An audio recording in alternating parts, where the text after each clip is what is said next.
तुम्हारी पोल पट्टी खोलने लग जाए तो क्या हो, अगर मंदिर की मूरत बोलने लग जाए तो क्या हो। बताओ ब्रह्म बेला में जहां तुम पाप धोते हो, वही सरयू का पानी खौलने लग जाए तो क्या हो। आज सरयू का पानी उबाल मार रहा है। इससे आपका कोई राजनीतिक फायदा नहीं होगा। मेरी बात को इस सदन में बोल रहा हूं, इसको याद रखिएगा। इससे आपका कोई राजनीतिक लाभ होने वाला नहीं। और आप 1925 की संस्था है, 100 साल हो गया, 100 साल पुरानी संस्थाएं, वहां से निकले आप। 100 साल हो गया, लेकिन दिमाग अभी भी बच्चों का, अभी बच्चों की तरह खेल रहे हैं। अरे मैं राजनीति में आया डॉक्टर लोहिया को पढ़ के, लोकनायक जयप्रकाश नारायण को पढ़ के, राष्ट्रपिता महात्मा गांधी को पढ़ के, शहीद आजम भगत सिंह को पढ़ के। आप सोचते हैं कि आप अरविंद केजरीवाल को जेल में डाल के, सिसोदिया को जेल में डाल के, सत्येंद्र जैन को जेल में डाल के, संजय सिंह को जेल में डाल के हमारी पार्टी को खत्म कर देंगे? ये होने वाला नहीं है, ये कतई होने वाला नहीं है। याद रखना, इस शरीर के 100 टुकड़े भी कर देंगे आप, तो आपके सामने झुकने वाले नहीं है। आपसे लड़ेंगे और जीतेंगे। आप डालिए, उत्पीड़न कीजिए जितना करना चाहते हैं आप कीजिए उत्पीड़न। 6 महीने जेल में रखा आपने सोचा आपके सामने नतमस्तक हो जाएंगे? इस मां भारती ने बहुत सारे बेटे ऐसे पैदा किए हैं जो आपके सामने कभी सर नहीं झुकाएंगे, आपसे लड़ने के लिए तैयार रहेंगे। याद रखिएगा। एक ही बात कह के अपनी बात को खत्म करूंगा कि अभी सवेरा है। अगर आप सही रास्ते पे आ जाएंगे तो अच्छा है। अहंकार के रास्ते पे विनाश ही मिलेगा, आपको विकास नहीं मिलेगा। देश को आप आगे लेके नहीं जा पाएंगे। अहंकार छोड़ दीजिए, ये सबसे बड़ी बीमारी आप लोगों को लग गई है।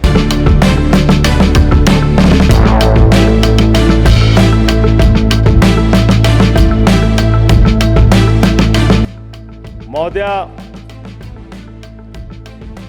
जिक्र किया गया कि भारत दुनिया का सबसे बड़ा लोकतंत्र है और बहुत अच्छे ढंग से चुनाव संपन्न हुआ। लेकिन ये चुनाव कई घटनाओं का साक्षी रहा महोदय। इस चुनाव के अंदर हमने देखा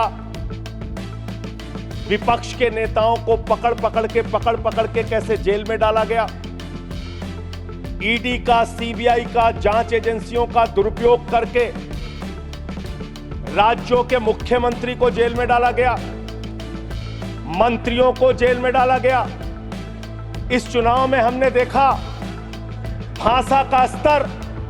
भारत के प्रधानमंत्री महंगाई पे बात नहीं करते महोदया, बेरोजगारी पे बात नहीं करते महोदया, किसानी पे बात नहीं करते। इस देश के अंदर अग्निवीर योजना के कारण भारत की सीमा को कमजोर करने का आपने काम किया, उस पे बात नहीं करते। भारत के प्रधानमंत्री, बड़े अफसोस के साथ कहना पड़ रहा है, कभी मुगल पे बात करते हैं, कभी मटन पे बात करते हैं, कभी मदरसा पे बात करते हैं, कभी मछली पे बात करते हैं। और हद तो तब हो गई जब देश के प्रधानमंत्री मुजरा जैसे शब्द का इस्तेमाल करते हैं। शर्म आती है, दुनिया के सबसे बड़े लोकतंत्र के प्रधानमंत्री ऐसी भाषा का इस्तेमाल कर रहे हैं। महोदया, इस चुनाव में हमने देखा हमारे दिल्ली के मुख्यमंत्री अरविंद केजरीवाल, उनको चुनाव से पहले जबरदस्ती पकड़ के जेल में डाल दिया गया महोदया। अरविंद केजरीवाल वो मुख्यमंत्री हैं जिन्होंने शिक्षा के क्षेत्र में काम किया, स्वास्थ्य के क्षेत्र में काम किया, बिजली फ्री देने के क्षेत्र में काम किया, पानी फ्री देने के क्षेत्र में काम किया। महोदया, माताओं और बहनों को बस की फ्री यात्रा देने का काम किया, बुजुर्गों को तीर्थ यात्रा कराने का काम किया। एक ऐसे मुख्यमंत्री जिन्होंने देश ही नहीं पूरे दुनिया में सबसे बेहतरीन काम करके दिखाया, आपने चुनाव के पहले उनको गिरफ्तार करके जेल में डाल दिया। और मुद्दा क्या बनाया? तथाकथित शराब घोटाला। आज मैं आपके सामने इस सदन में बताना चाहता हूं महोदया, शराब घोटाला किसने किया, यह जानकारी पूरे देश को होनी चाहिए। यह जानकारी भारतीय जनता पार्टी के मित्रों को होना चाहिए। यह भारतीय जनता पार्टी के नेता, देश के प्रधानमंत्री को भी होना चाहिए। शराब घोटाला शरद रेड्डी से 60 करोड़ रुपए की रिश्वत लेने वाले भारतीय जनता पार्टी के लोगों ने किया है। आप लोगों ने इलेक्टोरल बॉन्ड के जरिए चंदा लेने का काम, रिश्वत खाने का काम, भ्रष्टाचार करने का काम किया है। शराब घोटाला तुमने किया है। शराब घोटाले की बात करते हैं महोदया, महोदया यही चिल्लाने का काम करते हैं। भाजपा के मित्र हमारे नाराज हो गए महोदया। सच सुनने के बाद नाराजगी होती है महोदया, नाराजगी होती है। सुनिए सुनिए सुनिए, मेरी इन लोगों से सहानुभूति है। सुनिए, आप सुनिए मैं सुनिए सहानुभूति रखता हूँ इन लोगों से। सुनिए, कृपया सुनिए। रिश्वतखोर लोग हैं सर महोदया, आप ये बेईमान लोग हैं, ये बेईमान है, ये भ्रष्टाचारी है महोदया, ये रिश्वतखोर है, ये डाकू गब्बर सिंह है, ये डाकू गब्बर सिंह है महोदया, महोदया डाकू गब्बर सिंह। आप अभी बैठिए। माननीय लीडर ऑफ द हाउस ने आपके सामने कहा है, मेरे स्पीच में मैं आपसे खुद अनुरोध कर रहा हूं माननीय लीडर ऑफ द हाउस की बात को मानते हुए, कोई भी बात तथ्यों के परे हो तो निश्चित रूप से उसको कार्रवाई से आप हटा दीजिए। ये मैं अनुरोध कर रहा हूं। माननीय राष्ट्रपति जी के अभिभाषण में अमृतकाल की चर्चा की गई।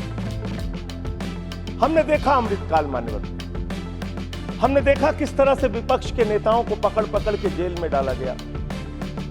महाराष्ट्र चले जाइए तो अनिल देशमुख जी को 14 महीने जेल में रखा गया, बाद में कह दिया न्यायालय ने सबूत नहीं, जमानत मिल गई।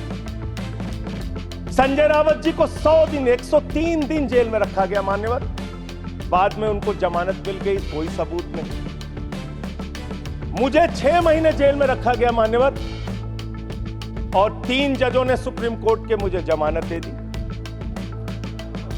दिल्ली के मुख्यमंत्री, अब देख लीजिए मैं आपके नियम का पालन कर रहा हूं मान्यवर, दिल्ली के मुख्यमंत्री मान्यवर ईडी कोर्ट के सामने अपने उनके वकील जो दलील देते हैं, जो बहस करते हैं, जो अपना पक्ष रखते हैं, उसके आधार पर ईडी कोर्ट ने कहा, और यह फैसले में दर्ज है मान्यवर, कि अरविंद केजरीवाल पूरी तरीके से निर्दोष है और ईडी उनके खिलाफ बायस होकर काम कर रही है, दुर्भावना से काम कर रही है, और उनके खिलाफ मनी ट्रेल का कोई मामला नहीं है। ये मैं इसलिए आपके सामने बोल पा रहा हूं कि ये कि कोर्ट का फैसला है, सार्वजनिक है मान्यवर। अमृतकाल की चर्चा हुई मान्यवर, विपक्ष के नेताओं को पूरे देश में सरकार के द्वारा टारगेट किया गया, और सिर्फ विपक्ष के नेताओं का सवाल नहीं मान्यवर, बंगाल के 3 मंत्री भी जेल में हैं।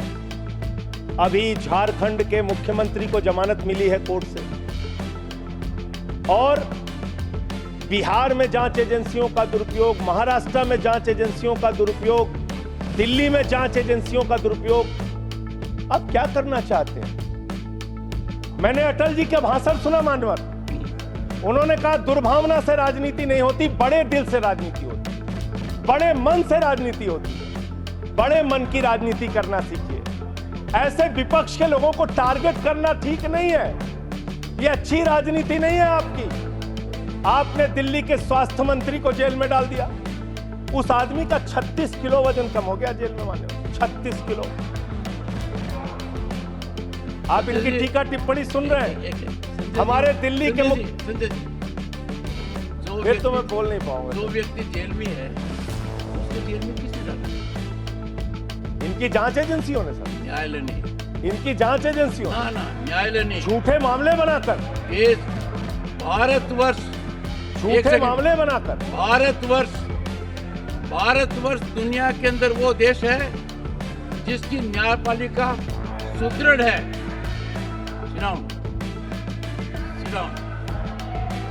मैं अपनी बात करूं सर, प्रॉब्लम एक मिनट में 3 बार बैठाया जाएगा तो कैसे बोल पाऊंगा सर? अगर 1 मिनट में ऐसा करेंगे आप बोलते रहिए। ठीक, थैंक यू। मान्यवर, मैं सिर्फ इतना कहना चाहता हूं, दुर्भावना की राजनीति बंद कीजिए। अगर आपको भारत के लोकतंत्र को मजबूत बनाना है, भारत के संविधान को मजबूत बनाना है, तो सत्ता पक्ष का भी महत्व है, प्रतिपक्ष का भी महत्व है। प्रतिपक्ष को खत्म करके, विपक्ष को खत्म करके नेताओं को जेल में डालकर आपको कोई लाभ होने वाला नहीं है। और पता नहीं कौन आपको सलाह देता है, किस गलतफहमी में आप लोग रहते हैं।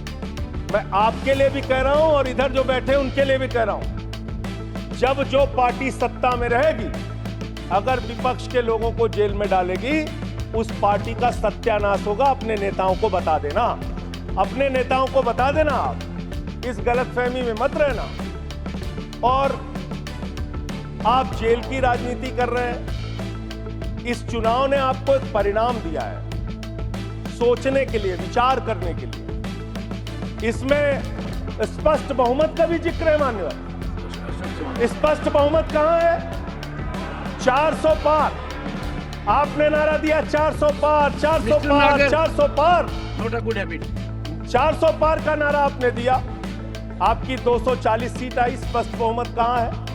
आपके दावे से 160 सीट कम आई मान्यवर, और 303 सीट पिछली बार थी, उससे 63 सीट कम आई मान्यवर, और 272 का बहुमत होता है, उससे 32 सीट कम आई मान्यवर।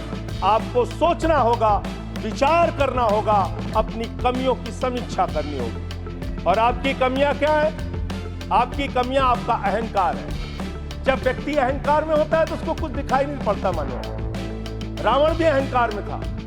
उसने लगा प्रभु श्री राम वनों में रहने वाले, जंगलों में रहने वाले, वो मेरा क्या बिगाड़ पाएंगे। लेकिन भालुओं की, बानरों की सेना बनाकर लंका को आग लगाने का काम प्रभु श्री राम ने किया। रावण का नाश करने का काम प्रभु श्री राम ने किया। उस अहंकार का भी नाश होगा। और आप पता नहीं क्यों रिजल्ट को समझ नहीं पा रहे। आप लोग सबको गालियां देने लगते हैं। लोकतंत्र में अच्छी चीज नहीं मान्यवर। कभी मुसलमानों को गाली दो, कभी सिखों को गाली दो, कभी ईसाइयों को गाली दो, कभी जाटों को गाली दो, कभी मराठों को गाली दो, कभी दलितों को गाली दो, कभी पिछड़ों को गाली दो। आप सिर्फ गाली देते रहते हैं मान्यवर। ये गाली देना बंद कीजिए मान्यवर। अब अयोध्या वालों को गाली दे रहे मान्यवर। अयोध्या वालों को गाली दे रहे हैं। गाली दे रहे हैं अयोध्या वालों को मान्यवर। अयोध्या की हालत बताता हूँ मान्यवर। अयोध्या में सुनो, अयोध्या के विकास के लिए इन्होंने कितना पैसा खर्चा किया मैं बता रहा हूँ मान्यवर। अब रोकिए ना प्लीज सर, प्लीज सर, मेरा बार बार आप रोकेंगे तो मैं बोल नहीं पाऊंगा। आपने जाटों का भी नाम ले दिया, मेरा लिहाज भी नहीं किया। अरे आप कोई गाली नहीं दी गई। नहीं, कोई गाली दी नहीं गई है। इतना असत्य बोल रहे हो। नहीं, मेरा नहीं लिया। एक समाज को ऐसे नहीं करना चाहिए। You are a senior, you are a second term party के नेता हैं। जैसे आपने आकलन कर दिया नतीजों का, तो कहेंगे कि भी आप अपने नतीजों को भी देखिए। नहीं, लोकसभा चुनाव में आपके भी नतीजे आए हैं, आए नहीं आए। चलिए, उनका मौका लगेगा, बोलेंगे। और लोकतंत्र में अच्छी चीज है। हमारे रिजल्ट गड़बड़ाएंगे, हम समीक्षा करेंगे। आपका गड़बड़ाया, आप समीक्षा कीजिए। आप तो कुछ मानने को तैयार नहीं। अयोध्या के इंफ्रास्ट्रक्चर डेवलपमेंट में हमारे मित्र जब यहां बोल रहे थे, अभी कल जब इनका भाषण मैंने सुना तो कह रहे थे इंफ्रास्ट्रक्चर डेवलपमेंट में भारत नंबर 1 है। मैं बताता हूं इंफ्रास्ट्रक्चर डेवलपमेंट। इन्होंने मान्यवर अयोध्या के विकास में बहुत पैसा खर्चा किया, होना चाहिए। प्रभु श्री राम की नगरी को विकास करने में एयरपोर्ट पे 1450 करोड़ रुपए, रेलवे स्टेशन पे 724 करोड़ रुपए, अयोध्या रिंग रोड पे 4793 करोड़ रुपए, 14 कोसी परिक्रमा पे 1140 करोड़ रुपए, पंचकोसी परिक्रमा पे 773 करोड़ रुपए, रामपथ पर 787 करोड़ रुपए, टाउनशिप पर 2180 करोड़ रुपए, पुराने मंदिरों के जीर्णोद्धार पे 170 करोड़ रुपए, मेडिकल कॉलेज में 245 करोड़ रुपए। मान्यवर, ये पैसा गया कहां? पहली ही बरसात में प्रभु श्री राम के गर्भगृह में पानी गिरने लगा। पूरी अयोध्या की सड़कें टूटी हुई हैं। मुख्य पुजारी ने ये बात कही, मान्यवर, मुख्य पुजारी ने ये बात कही, मंदिर के मुख्य पुजारी ने कही, ये भ्रष्टाचार की पेट चढ़ा दिया मान्यवर इन्होंने पैसे को। इस अमृत काल के दौरान तमाम घटनाएं देश में घटित हुई। अग्निवीर जैसी योजना देश के अंदर आई। 4 साल की नौकरी, 17 साल में एक जवान सेना में भर्ती होगा, 21 साल में रिटायर हो जाएगा। मैं ऐसा मानता हूं मान्यवर, इस योजना के बारे में सरकार को पुनर्विचार करना चाहिए। नौजवानों में इसको लेकर प्रतिरोध है, गुस्सा है, और कहीं ना कहीं ये भारत की सेना को भी कमजोर करने की कार्रवाई है मान्यवर। अगर आप कारगिल के युद्ध को देखें और उसके पहले भी जो सेना के अधिकारियों से आप बात करेंगे, 5 साल तक जब कोई फील्ड में काम कर लेता है जवान, उसके बाद युद्ध के स्थिति में उसको इस्तेमाल किया जाता है, उसको आगे किया जाता है। इसलिए मान्यवर, ये अग्निवीर योजना कहीं ना कहीं भारत माता की सुरक्षा के साथ समझौता करने की कोशिश है। उस पर भी पुनर्विचार आपको करना चाहिए, इसको वापस लेना चाहिए। दूसरी बात, आपने बात की कि आप 5वीं सबसे बड़ी अर्थव्यवस्था बन गए दुनिया में। बहुत अच्छी बात है, मैं आपको शुभकामनाएं देता हूं। भारत को दुनिया की पहली नंबर की अर्थव्यवस्था बनाइए, हम सब खुश होंगे। लेकिन इसके साथ साथ प्रति व्यक्ति आय के मामले में आप कहां खड़े हैं? प्रति व्यक्ति आय के मामले में आप 141वें नंबर पर खड़े हैं। 141वें नंबर पर। 5वीं बड़ी अर्थव्यवस्था किसके लिए मान्यवर? चंद पूंजीपतियों के लिए, जिनका लाखों करोड़ रुपए बैंक का कर्जा माफ किया गया। यह किसके लिए मान्यवर? आपने कहा, चुनाव के दौरान हमने एक भाषण और सुना मान्यवर, कि आपकी संपत्ति लेके ये भाग जाएंगे, वो भाग जाएंगे, वो भाग जाएंगे। अरे संपत्ति कौन कौन लेके भागा है, ये तो सर्वविदित सत्य है। 20,000 करोड़ रुपए लेके नीरव मोदी भाग गया, 10,000 करोड़ रुपए लेके विजय माल्या भाग गया, 3,000 करोड़ लेके ललित मोदी भाग गया। ये कौन है? ये कौन है बड़े बड़े पूंजीपति? और मान्यवर, दूसरे सदन में इनका दिया गया जवाब है। मैं चाहूंगा आपके माध्यम से सरकार को इसका जवाब जरूर देना, तो उसके बारे में मेरे साथ ये बहस कर सकते हैं, जो प्रस्ताव लाना हो ला सकते हैं। ये सर्वविदित सत्य है, मैं आपको बता रहा हूं मान्यवर।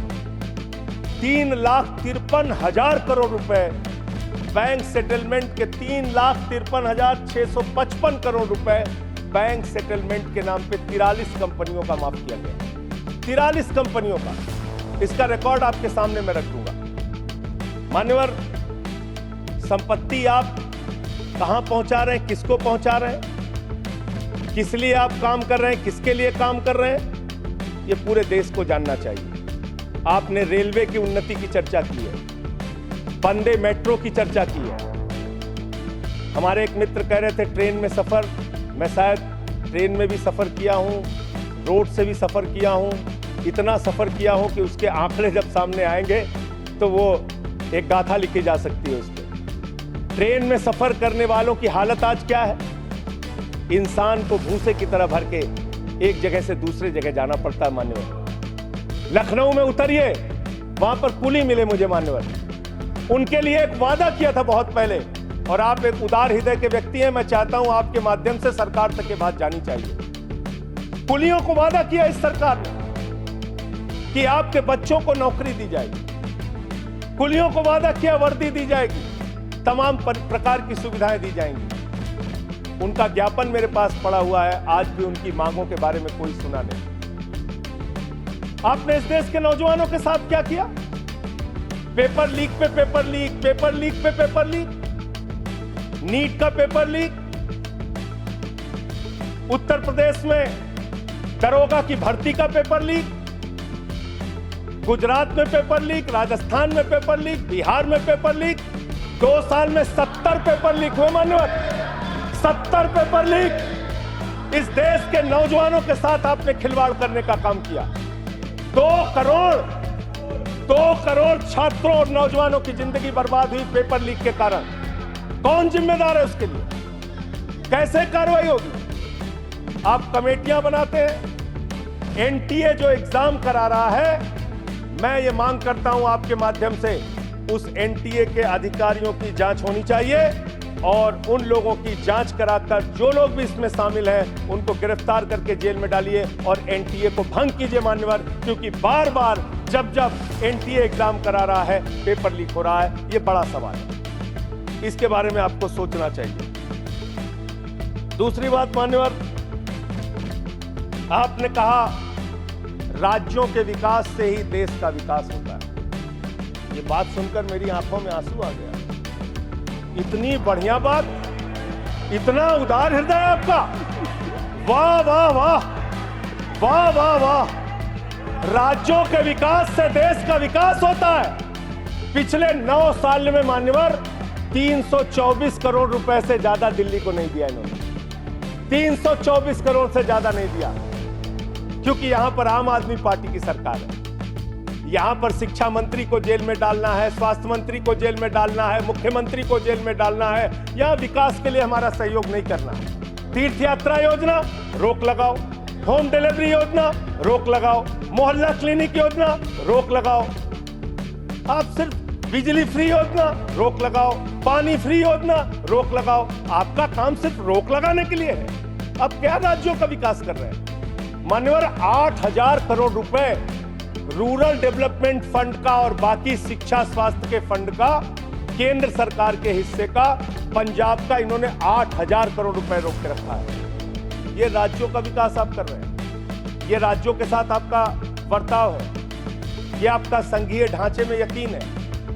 और सबसे महत्वपूर्ण बात मान्यवर, जो यहां पे कई वक्ताओं ने पहले भी कही, आप किस भावना से काम कर रहे हैं? किस भावना से आप काम कर रहे हैं? इस देश में दलितों के लिए, पिछड़ों के लिए, आदिवासियों के लिए, अल्पसंख्यकों के लिए, उनके अधिकारों की रक्षा के लिए भारत के संविधान में बहुत बड़ी ताकत उनको दी गई है। लेकिन जब वो जातीय जनगणना की मांग करते हैं, आप उनकी मांग सुनते नहीं। जब वो विश्वविद्यालयों में आरक्षण की बात करते हैं, उसमें 1-1, 2-2 पोस्ट निकाल के आप आरक्षण की व्यवस्था वहां पे खत्म करते हैं।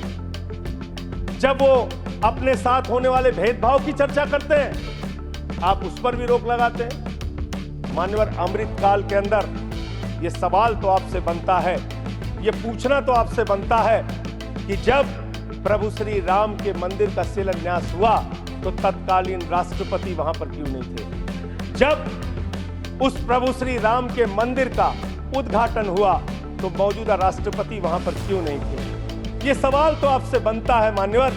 ये सवाल तो इनसे पूछना बनता है कि अखिलेश यादव जी 5 साल मुख्यमंत्री रहे उत्तर प्रदेश के। जब घर खाली हुआ तो गंगा जल से धुला जाता है। और मुझे शर्म आती है, आजादी के 75 साल के बाद मान्यवर कन्नौज में एक मंदिर में दर्शन करने चले गए अपनी पत्नी के साथ। उस मंदिर को गंगा जल से बीजेपी के लोगों ने धुलने का काम किया। ये आपका रवैया है पिछड़ों के प्रति, दलितों के प्रति। मान्यवर, मैं समय अपने साथियों का कम कर लूंगा, मैं अपनी बात करूंगा। मान्यवर, ये रवैया ठीक नहीं है। इतना भेदभाव, इतनी दुर्भावना ठीक नहीं है। इस देश के दलितों को, पिछड़ों को, आदिवासियों को, अल्पसंख्यकों को अपना मानिए। इस चुनाव ने एक संदेश आपको यह भी दिया है कि हम कोई पाकिस्तान नहीं है, हम अफगानिस्तान भी नहीं है, हम हिंदुस्तान हैं और हम मिलकर रहना चाहते हैं। पूरी धर्मनिरपेक्षता को मजबूत करके मिलकर रहना चाहते हैं। संविधान को अपने आगे रखकर मजबूती से उसके साथ चलना चाहते हैं। मानव, ये देश हिंदुओं का भी है, मुसलमानों का भी है, सिखों का भी है, ईसाइयों का भी है, बौद्धों का भी है, जैनियों का भी है। ये देश सबका है मान्यवर। इस भावना से आप देश को आगे लेके चलिए, पूरा देश आपके साथ खड़ा होगा। इतनी नफरत, इतनी दुर्भावना आपके मन में क्यों है? क्यों आप सबको अपने से दूर करने की कोशिश करते रहते हैं?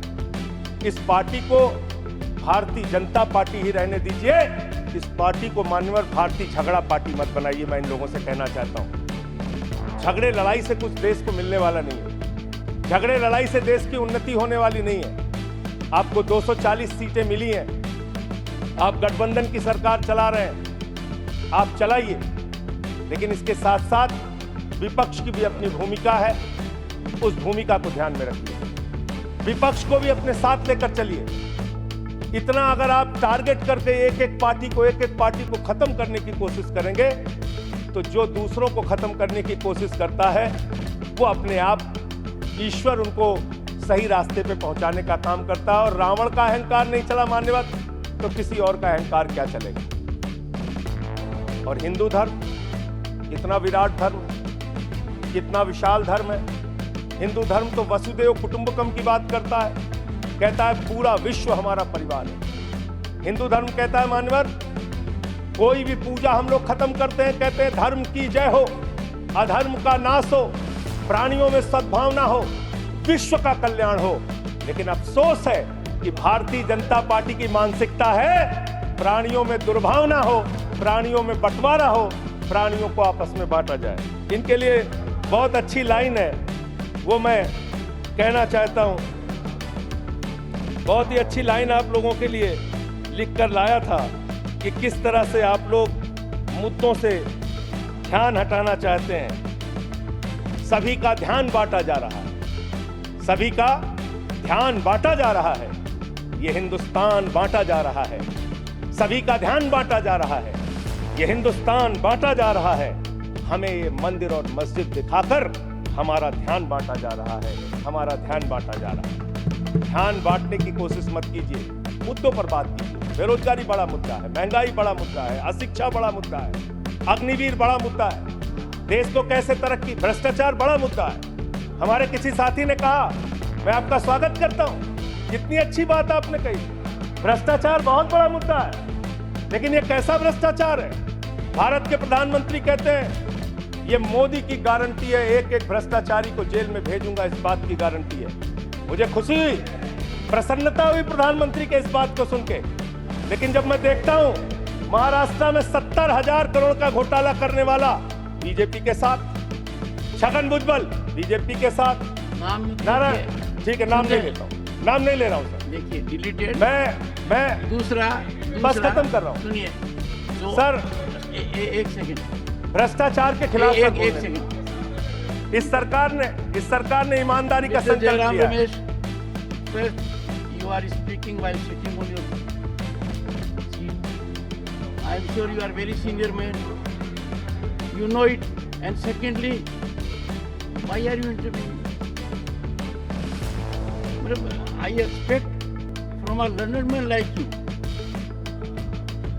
a different kind of conduct which can be exemplified by others. तो सर प्रधानमंत्री जी का संजय जी these are ठीक, आपका जो फैसला है मान्य सर। मान्यवर प्रधानमंत्री जी ने कहा किसी भी भ्रष्टाचारी को नहीं छोड़ूंगा, इस बात की गारंटी है। लेकिन पूरे देश में जब हम लोग निगाह उठाते हैं तब मुझे उनके नारे का मतलब समझ। वो नारा ये है कि एक भी भ्रष्टाचारी को नहीं छोड़ूंगा, ये मोदी की गारंटी है। सारे भ्रष्टाचारियों को बीजेपी में शामिल करूंगा, ये प्रधानमंत्री की गारंटी, ये गारंटी है। आप अच्छी बात है, कीजिए, तरक्की करेंगे आप लोग। और एक वॉशिंग मशीन भी चल रही है। लेकिन मैं एक बात जरूर कहना चाहूंगा, आपने मुझे रोक दिया मान्यवर, मैं मानता हूं आपके आदेश का पालन करूंगा। लेकिन सब जगह चंदा दो धंधा लो स्कीम मत चलाइए। इलेक्टोरल बॉन्ड में आपका पर्दाफाश हो चुका है। 3,02,000 करोड़ रुपए के ठेके अलग अलग कंपनियों को दिए गए, जिनसे इलेक्टोरल बॉन्ड के नाम पे पैसा लिया गया। इसकी जांच होनी चाहिए, इसकी जांच होनी चाहिए मान्यवर।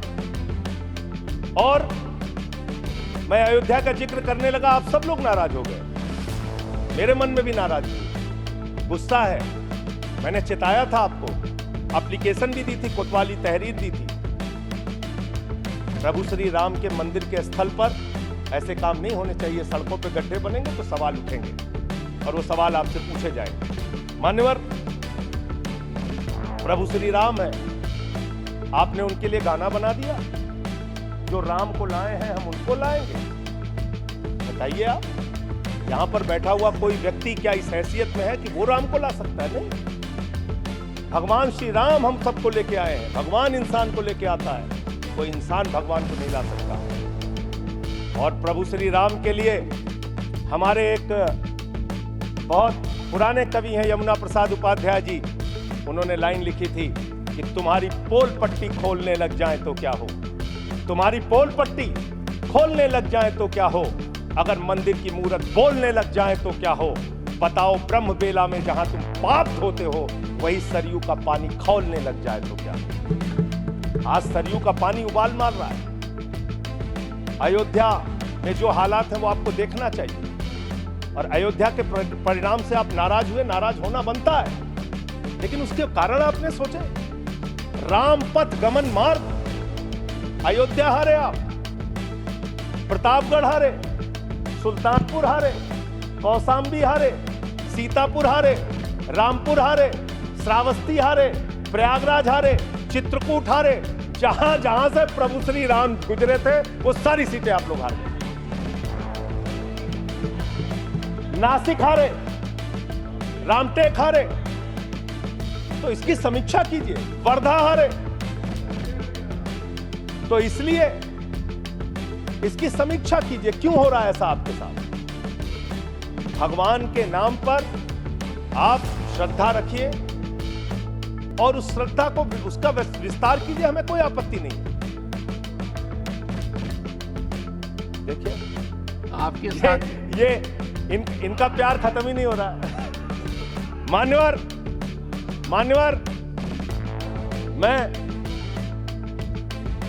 मैं सिर्फ इनसे इतना कहना चाहता हूं, आप जो दिल्ली के साथ कर रहे हैं, जो हमारे मुख्यमंत्री के साथ कर रहे हैं, अंतिम बात उनके बारे में कह के अपनी बात को खत्म करूंगा। इससे आपका कोई राजनीतिक फायदा नहीं होगा। मेरी बात को इस सदन में बोल रहा हूं, इसको याद रखिएगा। इससे आपका कोई राजनीतिक लाभ होने वाला नहीं। और आप 1925 की संस्थाएं, 100 साल हो गए, 100 साल पुरानी संस्थाएं, वहां से निकले आप लोग। 100 साल हो गया, लेकिन दिमाग अभी भी बच्चों का, अभी बच्चों की तरह खेल रहे हैं। अरे मैं राजनीति में आया डॉक्टर लोहिया को पढ़ के, लोकनायक जयप्रकाश नारायण को पढ़ के, राष्ट्रपिता महात्मा गांधी को पढ़ के, शहीद आजम भगत सिंह को पढ़ के। आप सोचते हैं कि आप अरविंद केजरीवाल को जेल में डाल के, सिसोदिया को जेल में डाल के, सत्येंद्र जैन को जेल में डाल के, संजय सिंह को जेल में डाल के हमारी पार्टी को खत्म कर देंगे? ये होने वाला नहीं है, ये कतई होने वाला नहीं है, याद रखना। इस शरीर के 100 टुकड़े भी कर देंगे आप, तो आपके सामने झुकने वाले नहीं हैं, आपसे लड़ेंगे और जीतेंगे। आप डालिए, उत्पीड़न कीजिए, जितना करना चाहते हैं आप कीजिए उत्पीड़न। 6 महीने जेल में रखा आपने सोचा आपके सामने नतमस्तक हो जाएंगे? इस मां भारती ने बहुत सारे बेटे ऐसे पैदा किए हैं जो आपके सामने कभी सर नहीं झुकाएंगे, आपसे लड़ने के लिए तैयार रहेंगे। याद रखिएगा। मान्यवर, आपने मुझे राष्ट्रपति जी के भाषण पर अपनी बात कहने का मौका दिया। 11 महीने के बाद बोल रहा था। बहुत सारे मुद्दे मैंने आपके सामने रखे, जिससे सरकार को चेताने का प्रयास किया। कितना चेतेंगे, कितना जागेंगे, ये तो मुझे नहीं मालूम, लेकिन एक ही बात कह के अपनी बात को खत्म करूंगा कि अभी सवेरा है। अगर आप सही रास्ते पे आ जाएंगे तो अच्छा है। अहंकार के रास्ते पे विनाश ही मिलेगा, आपको विकास नहीं मिलेगा, देश को आप आगे लेके नहीं जा पाएंगे। अहंकार छोड़ दीजिए। ये सबसे बड़ी बीमारी आप लोगों को लग गई है। सबका मजाक उड़ाना, सबको गालीबाजी करना, ये सब छोड़ दीजिए। इससे आपका कोई फायदा होने वाला नहीं है, इससे कोई फायदा नहीं होने वाला है। हम आ भी भरते हैं, हम आ भी भरते हैं मान्यवर, हम आ भी भरते हैं तो हो जाते हैं बदनाम, और वो कत्ल भी करते हैं तो चर्चा नहीं होता। बहुत बहुत धन्यवाद।